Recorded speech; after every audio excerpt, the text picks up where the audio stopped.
तो हमें क्या करना है, अनुगमन वेग द्वारा ओम के नियम का सत्यापन या प्रूफ करना है, उत्पत्ति।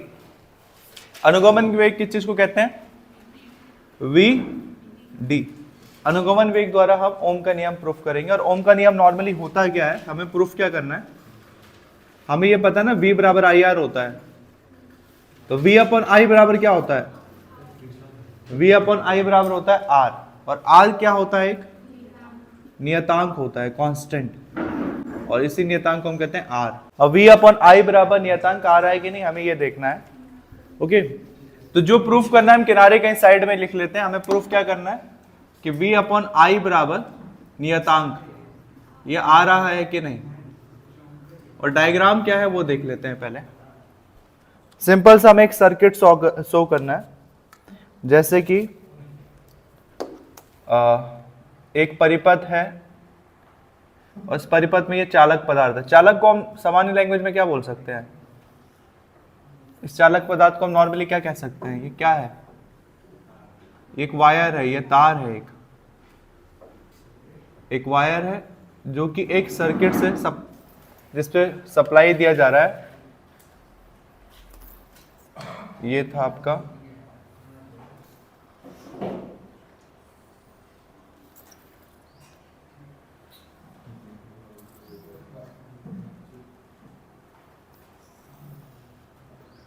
ओके, और इसको किस चीज से जोड़ा गया है, किसी सेल या बैटरी से जोड़ा गया है। ठीक है, ये आपका सर्किट है।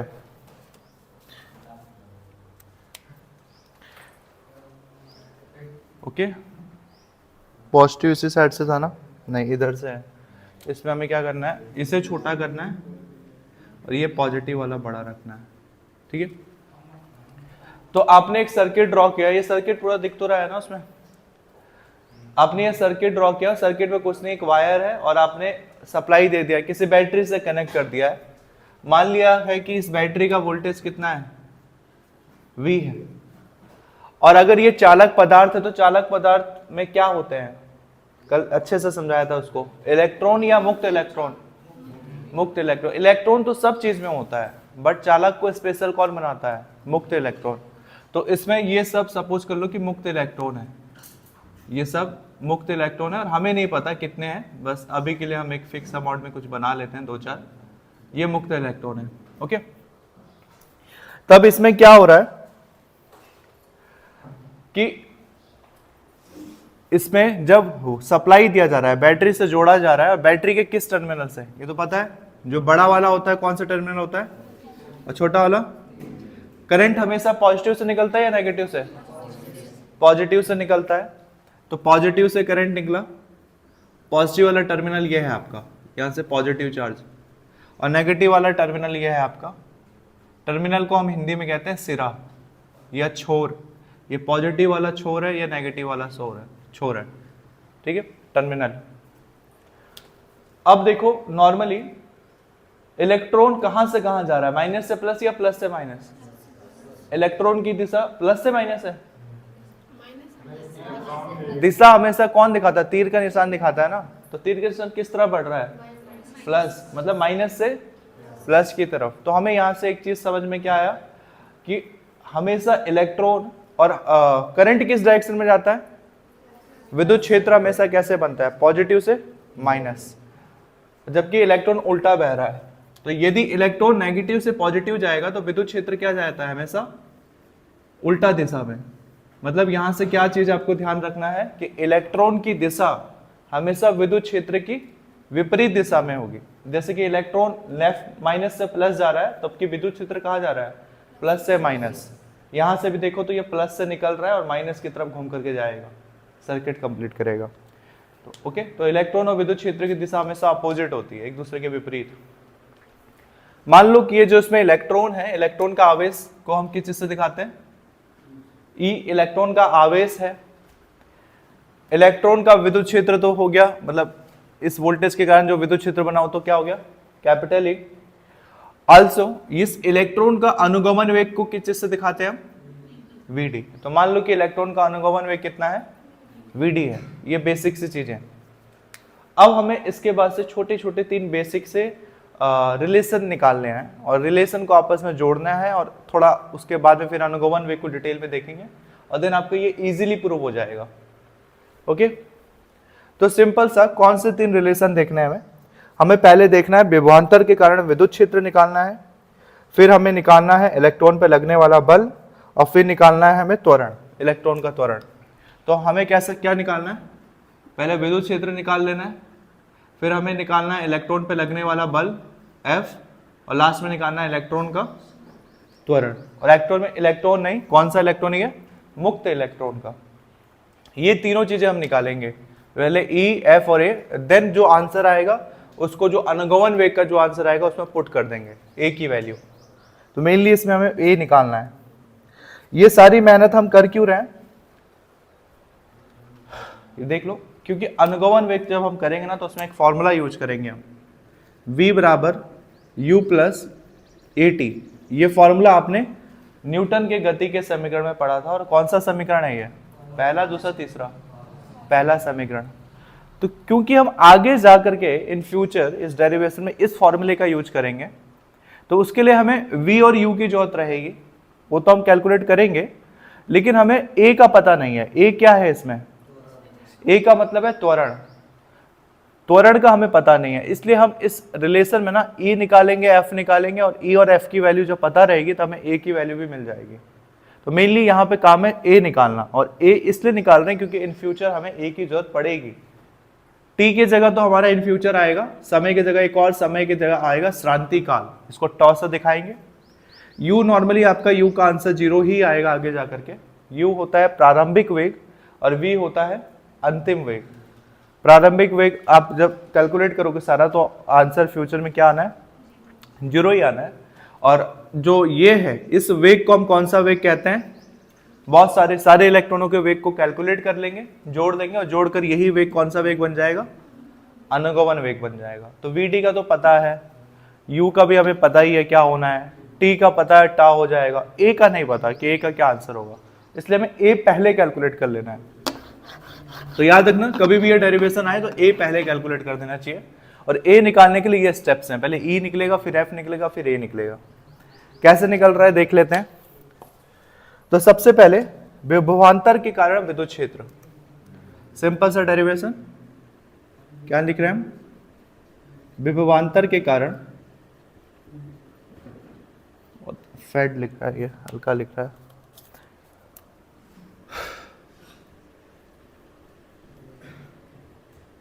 कारण विद्युत क्षेत्र, किस चीज से दिखाते हैं विद्युत क्षेत्र को, E। तो E का शॉर्टकट वाले कौन से फॉर्मूले हमने पढ़े हैं अभी तक, वेद हमने याद किया, V बराबर ED, ये फॉर्मूला याद किया। अच्छा, मान लिया कि इस तार की लंबाई कितनी है, L है, तो इस फॉर्मूले जो D है, D का मतलब डिस्टेंस, और यहाँ पे लंबाई कितनी ली है हमने, L, तो V बराबर ED रहा, क्या हम क्या कह सकते हैं, V बराबर EL। तो हमने ये फॉर्मूला अच्छे से याद रखा है, वेद करके हमने इसको याद किया हुआ है, और विद्युत क्षेत्र में निकालना है। चूंकि हमें पता है V बराबर EL होता है, यहां लिख देते हैं V बराबर क्या होता है, EL। वैसे हमने ED करके याद रखा है, वेद करके याद हो जाता है, बट D की जगह हम L ले रहे हैं। तो इस तरह से V बराबर EL है, तो E बराबर क्या होगा, विद्युत क्षेत्र निकालना है, विद्युत क्षेत्र मतलब E, तो E बराबर कितना हो जाएगा, E बराबर V अपॉन L। तो एक आंसर तो आपका निकल गया। E निकालने के बाद हम क्या निकालेंगे, F निकालेंगे। F मतलब बल, मुक्त इलेक्ट्रॉन पर लगने वाला बल। तो स्टेप बाय स्टेप देखो क्या हो रहा है। E निकाल लिया, अब निकालेंगे मुक्त इलेक्ट्रॉन को शॉर्टकट में ऐसे लिखो, पर लगने वाला बल। आल्सो बल का एक फॉर्मूला आपने पढ़ा है, दो छोटे छोटे फॉर्मूले आपने पढ़े, एक जूनियर क्लासेस में पढ़ा है आपने बल का फॉर्मूला F बराबर ma, ये पढ़ा है, और एक फिजिक्स के पहले चैप्टर में ही आपने पढ़ा है, 12th के फिजिक्स के पहले चैप्टर में F बराबर QE। ये दो फॉर्मूले आपने बचपन में पढ़े हैं, मतलब एक तो जूनियर क्लासेस में पढ़ा है F बराबर ma, और F बराबर QE आपने अभी पढ़ा है। हाँ, ये कौन सा ही होगा, कैपिटल E, F बराबर QE। तो अभी आप इस सेकंड वाले फॉर्मूले का यूज करो, F बराबर QE का। यहाँ के केस में इलेक्ट्रॉन पर लगने वाला बल F बराबर, मान लो कि इलेक्ट्रॉन का द्रव्यमान कितना है, सॉरी अभी द्रव्यमान की जरूरत नहीं है, इलेक्ट्रॉन के आवेश को हम किस चीज से दिखा रहे हैं, E से दिखा रहे हैं। तो Q के जगह हो गया E शो कर रहा है कि आवेश कौन है, इलेक्ट्रॉन है यहाँ पे, और E का मतलब विद्युत क्षेत्र। तो विद्युत क्षेत्र तो हमने माना हुआ है कितना है, E को E एज इट इज ही माना हुआ है। तो फॉर्मूला क्या हो गया, F बराबर E मतलब आवेश की जगह E आ गया, और विद्युत क्षेत्र की जगह तो विद्युत क्षेत्र एज इट इज है। तो F बराबर E आ गया। अब देखो हमने इससे पहले E क्यों लाया था, इससे पहले ऊपर हमने E क्यों कैलकुलेट किया है, क्योंकि इस E की वैल्यू हमें कहाँ पुट करना था, यहाँ पे कैलकुलेट करना था, F में पुट करना था। तो इक्वेशन डालना चाहो बचपन में जैसे आप डालते थे छोटे बच्चों की तरह, तो लिख सकते हो कि फ्रॉम इसको इक्वेशन 1 डाल दो, इक्वेशन 2 डाल दो, put the value of equation 1 into equation 2, या फिर इतना कुछ लिखने की जरूरत नहीं है, सिंपल आंसर लिखो अब E, और कैपिटल E की जगह क्या आ गया, V अपॉन L, ये सीधा आंसर आ गया आपका, F आ गया। तो देखो हम ये सब मेहनत करके उन्हें A लाने के लिए, तो E आ गया, E की वजह से F की वैल्यू आ गई। अब F की वैल्यू से आपको A की वैल्यू मिलेगी, वो कैसे मिलेगी, एक फॉर्मूला तो आपने F का ये यूज कर लिया QE, जो आपने 12th में पढ़ा है, और बचपन में कौन सा फॉर्मूला पढ़ा है, F बराबर ma, और देखो फाइनली इसमें क्या छुपा है, A छुपा है, और A के लिए ही हम ये सारी मेहनत कर रहे हैं स्टार्टिंग में। तो F बराबर ma अगर करेंगे तब हमारा ये आंसर निकल आएगा A की वैल्यू, और F की वैल्यू यहाँ पड़ा हुआ है, किसकी वैल्यू पड़ी है यहाँ पे, F की। हाँ, तो अब लिख सकते हैं हम इलेक्ट्रॉन का त्वरण, ठीक है, मुक्त इलेक्ट्रॉन में उत्पन्न त्वरण। तो लिख सकते हैं, क्या लिखें, मुक्त इलेक्ट्रॉन में उत्पन्न त्वरण। नॉर्मली फॉर्मूला हमने क्या पढ़ा है, F बराबर, यही पढ़ा हुआ है हमने, F बराबर m a, और यहां से क्या निकालना है, F का मतलब क्या होता है, बल, फोर्स, m का मतलब द्रव्यमान, किसका द्रव्यमान है यहाँ पे, इलेक्ट्रॉन की बात कर रहे हैं ना, मुक्त इलेक्ट्रॉन का, और a का मतलब क्या है, त्वरण, एक्सीलरेशन, मतलब हमें यहाँ त्वरण निकालना है a। F बराबर ma है, तो a बराबर क्या हो जाएगा, a को अकेला छोड़ो तो m गुणा में है, दूसरी साइड आएगा तो किस में आ जाएगा, भाग में, तो a बराबर हो जाएगा F बटे मास, ठीक है, a निकालना हो तो m गुणा में है, दूसरी साइड जाएगा तो किस में आ जाएगा, भाग में आ जाएगा। तो a बराबर F अपॉन m, और ऊपर हमने F की वैल्यू निकाला हुआ है, तो F का वैल्यू कितना आ रहा है ऊपर, EV अपॉन L, तो बस इस F की वैल्यू को नीचे पुट कर देंगे तो आपका A की वैल्यू आ गया। फाइनली स्टेप बाय स्टेप हम इसीलिए आगे बढ़े। तो जब ये आ गया तो फाइनली A बराबर क्या आ सकता है, F की वैल्यू कितनी हो गई, EV अपॉन L, और बटे में ऑलरेडी क्या है, M बटे में था ही, तो EV अपॉन ML, ये किसकी वैल्यू आ गई आपकी, त्वरण की वैल्यू आ गई, ठीक है, A की वैल्यू आ गई, ठीक है। तो ये रिएक्शन, आपका रिएक्शन कह रहा हूं, ये आपका दो पार्ट में बंटता है। तो फर्स्ट का छोटा पार्ट ये था इस डेरिवेशन का, जिसमें आपको A की वैल्यू ला करके साइड में रख लेनी है। इसके बाद में अगला जो मेहनत करना है मेन, अनुगमन वेग का करना है, और अगर अनुगमन वेग आ गया तो हम धीरे धीरे A की वैल्यू लास्ट में पुट कर देंगे। फर्स्ट हाफ सिर्फ इतना सा है इसका, इतना टफ है, डिफिकल्ट है इसमें कुछ, एक दो बार रिवाइज कर लो एकदम दिमाग में फिट हो जाएगा। मैं ये भी कहता हूँ कि बुक से अगर डायरेक्ट देखोगे तो कभी ये समझ में नहीं आने वाला है, बहुत लेंथी भी है, लेकिन दिक्कत ये है कि अच्छी बात क्या है, दिक्कत क्या बोले, अच्छी बात क्या है कि कितने नंबर में आता है, ये सीधा 5 नंबर में पूछेगा, लेंथी तो है लेकिन पूछेगा सीधा 5 नंबर में, और कितने बार रिपीट हुआ है ये आज तक, बहुत बार। तो ये फर्स्ट हाफ है इसका। सेकंड करेंगे अनुगमन वेग निकालने के लिए।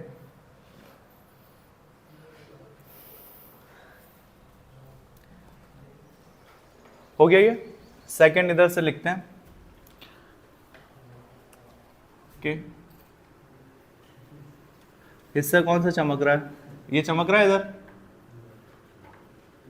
इधर इधर, अच्छा मतलब इस साइड ही चमक रहा है ना, इधर तो नहीं चमक रहा है, एकदम इधर। अरे भाई उस साइड की इस साइड चमक रहा है। हाँ तो उससे क्या मतलब है, हमें तो इधर लिखना है, वही पूछ रहा हूँ तुमसे। इस साइड तो नहीं चमक रहा है ना कहीं। हाँ तो मैं यही पूछ रहा था शॉर्टकट पे। अब हमें अनुगमन वेग निकालना है और अनुगमन वेग के लिए पहले वेग का पता होना जरूरी है। पहले नॉर्मली मान लेते हैं कि माना इस चालक पदार्थ में, जो भी ये वायर है या चालक पदार्थ है, इसमें इलेक्ट्रॉनों की संख्या कितनी है, n इलेक्ट्रॉनों की संख्या है।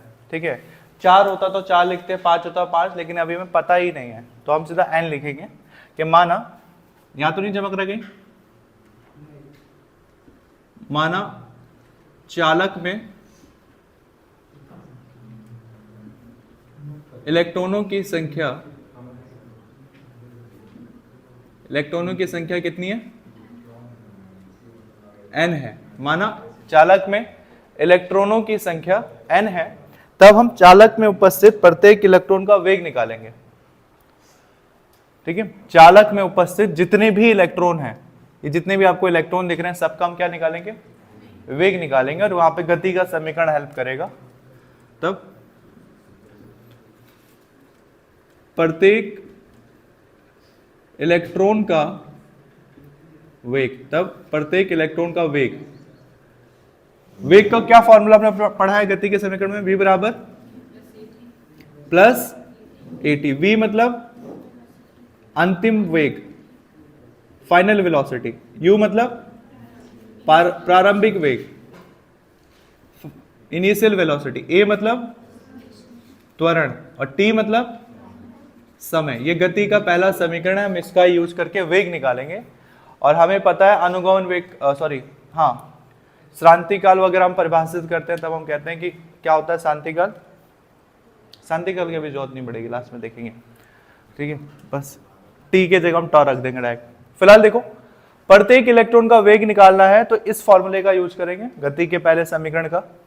तो मान लिया ये इतने सारे, बहुत सारे इलेक्ट्रॉन है, हमें नहीं पता कितने हैं, तो मान लिया n है। n का मतलब कुछ भी हो सकता है।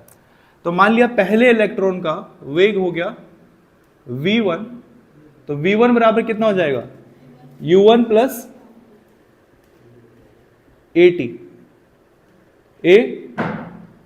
अब t का मतलब क्या है यहाँ पे, समय।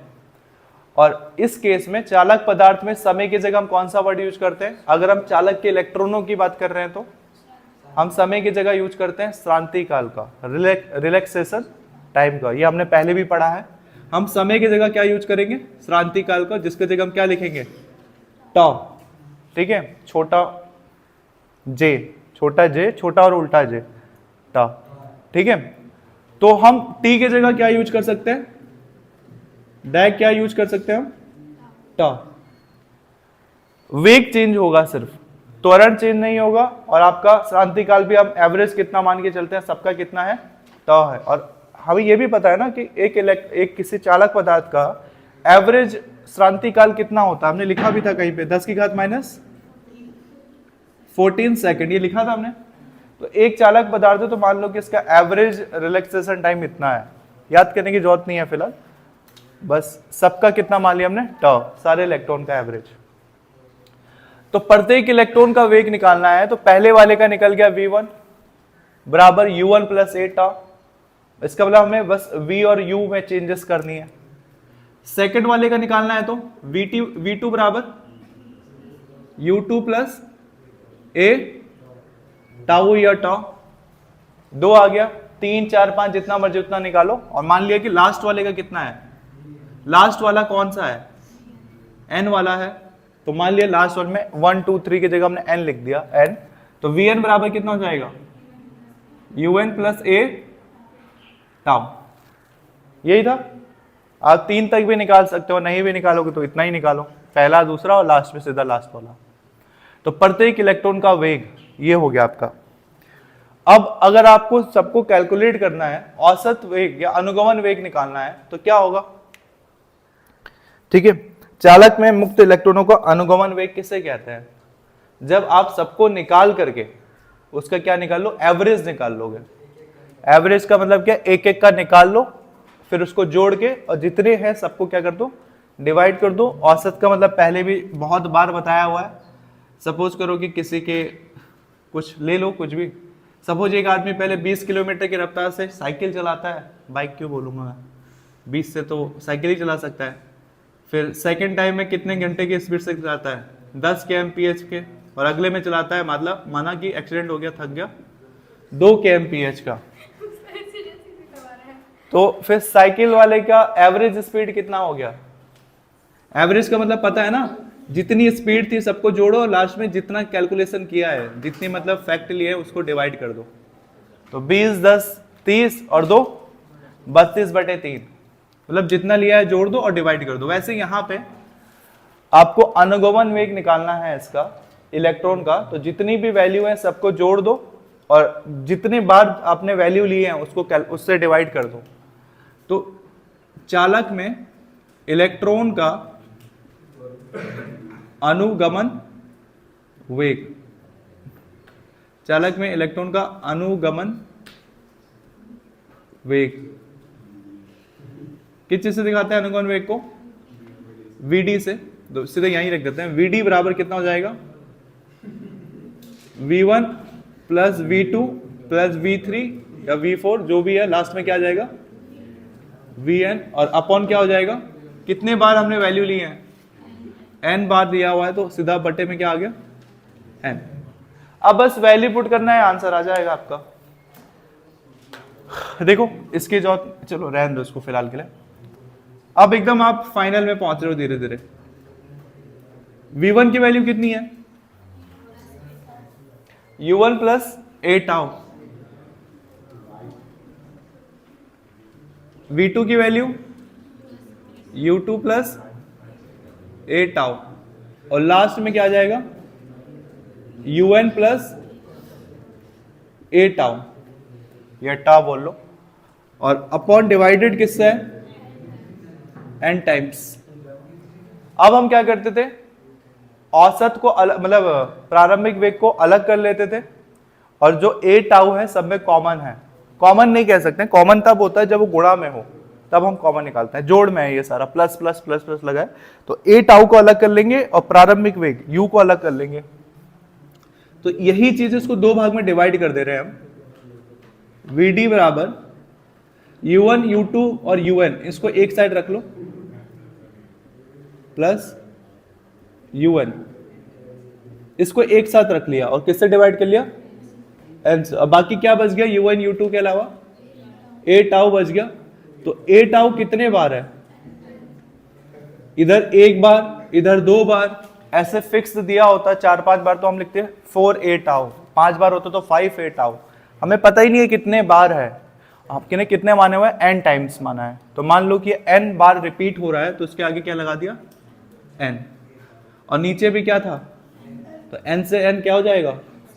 कैंसिल हो जाएगा। एकदम फाइनल में पहुंच गए। अब क्योंकि हमें पता है, फाइनल का मतलब इसके फाइनल में, ठीक है, आईपीएल के नहीं। प्रारंभिक वेग के केस में हमें ये पता है कि प्रारंभिक वेग, अगर हमने इस चालक पदार्थ में जो इलेक्ट्रॉन है, इसको हमने स्टार्टिंग में जो स्विच है इसको क्या किया हुआ है? ऑफ किया हुआ है। सपोज दैट ये स्विच क्या है शुरू में? ऑफ, ठीक है। तो विद्युत क्षेत्र की अनुपस्थिति में जब ये ऑफ है, तब इलेक्ट्रॉन क्या होंगे? अपनी जगह पे चल रहे होंगे या रुके होंगे? जो भी मुक्त इलेक्ट्रॉन है अपनी जगह पे रुके हुए होंगे। और जैसे ही हम इसको ऑन करते हैं स्विच को, या सप्लाई देना स्टार्ट करते हैं, इलेक्ट्रॉन क्या होना स्टार्ट हो जाता है? भागना स्टार्ट कर देता है, ठीक है। उसका वेग क्या हो जाता है? बढ़ जाता है। तो शुरू में वेग कितना है? 0। स्टार्टिंग में सारे इलेक्ट्रॉन का हम वेग कितना मान सकते हैं? कितना है? 0। तो एवरेज वेग कितना मान लेंगे हम सबका? हम सीधा यहां लिख सकते हैं Vd बराबर, क्योंकि U का मतलब है प्रारंभिक वेग, और शुरू में जब विद्युत क्षेत्र नहीं दिया है हमने, तो सारे क्या है? रुके हैं। तो सबका प्रारंभिक वेग कितना हो जाएगा? 0 हो जाएगा। तो बचा क्या यहाँ पे? n से n गया तो बचा क्या? ए टाउ। तो इसका मतलब 0 की वैल्यू तो कुछ होती नहीं, ए टाउ बच गई बस। और ए की वैल्यू हमें यहाँ पता है, ए की वैल्यू कितनी होती है? EV upon ml। हमने ये ए की वैल्यू लाई हुई है पहले से ये। तो बस Vd बराबर कितना हो गया? 0 को तो हटा दो, ए की वैल्यू कितनी है, E V upon M L, और ये क्या बच गया, ए तो नहीं है, ये क्या बच गया, टाउ। ठीक है, इतना आ गया। और कोई वैल्यू पुट कर सकते हैं हम इसमें, ये तो वी डी की वैल्यू आ गई, बट हमें प्रूफ क्या करना है, प्रूफ हमें करना है ओम के नियम को कि V बराबर I बराबर कितना होता है, एक नियतांक होता है। नॉर्मली हम इस नियतांक को किस चीज से दिखाते हैं, हमें ये प्रूफ करना है। तो इसको प्रूफ करने के केस में V और I का पता होना जरूरी है। इस डेरिवेशन में जो किया इसमें हमें V तो आ गया, I का पता नहीं है। तो I के लिए हमने एक फॉर्मूला पढ़ा हुआ है, I बराबर NEAVD, जिसमें हम धारा और अनुगमन वेग के बीच संबंध दिखाते हैं। तो हम सीधा लिख सकते हैं, चूंकि धारा I बराबर कितना होता है, I बराबर होता है NEAVD, तब आपको कुछ नहीं करना है, यहां पे बस VD की जो ऊपर वैल्यू है इसको नीचे पुट कर देना है। तो I बराबर कितना आ जाएगा, NEA, और VD की वैल्यू कितनी है, EV टाउ अपॉन ml। कुछ मल्टीप्लाई हो रहा है, E और E जुड़ गया तो क्या हो गया, E स्क्वायर हो गया। तो सिंपल बच गया हमारा NEA। इसको करने के बजाय मैं सीधा E हटा देता हूं और यहाँ क्या लिख देता हूं, E स्क्वायर कर देते हैं डायरेक्ट। ठीक है, ये हो गया E स्क्वायर V टाउ। क्या बोल रहा, अच्छा E को बाहर लेना है, तुम जैसे मर्जी वैसे करो, E को बाहर लेना, इसको कर लो, फिर इसको हटा लो। अब ठीक है, NE square A V tau upon ml। ये E स्क्वायर क्यों हुआ, क्योंकि एक E ये था और एक E इसके अंदर वाला था। अब यहां पर देखो, ये जो आंसर आया है हमें, क्योंकि क्या चाहिए, V अपॉन I चाहिए, बटे में चाहिए। तो एक काम कर सकते हो आप, इस V को I के नीचे लेकर के आओ, और तब देखो क्या हो रहा है। इलास्ट्रेशन दिख रहा है, हो जाएगा एक लाइन और। इस V के नीचे लेके आओ, I के नीचे लेके आओ V, तो ये क्या हो जाएगा, I बटे V। उधर क्या बच गया, V तो इधर आ गया, उधर बचा क्या, N E square A tau या टाउ अपॉन, ये बच गया। सिंपल, हमें I बटे V चाहिए था कि V बटे I चाहिए था, ये तो उल्टा है। तो इसको पलट दो, फिर हमें I बटे V नहीं चाहिए, हमें V बटे I चाहिए। तो इसको पलटोगे तो क्या हो जाएगा, मैं एक लाइन लिख देता हूं यहां पे, कहां लिखें, इसको मिटा देते हैं डायग्राम को, इसकी जरूरत नहीं पड़ेगी। लास्ट ही लाइन है ये। अब तो फाइनली ये वाले टर्म्स के बाद मैं इसको यहां पे कर रहा हूं, ये वाले के बाद मैं इसको यहां पे कर रहा हूं। तो I बटे V नहीं चाहिए हमें, V बटे I चाहिए। तो उसको उलट दो, V बटे I करोगे तो जो ये टर्म है ये भी पलट जाएगा, ml नीचे, तो ml कहां जाएगा, ऊपर, और नीचे क्या बच गया, NE स्क्वायर A टाउ।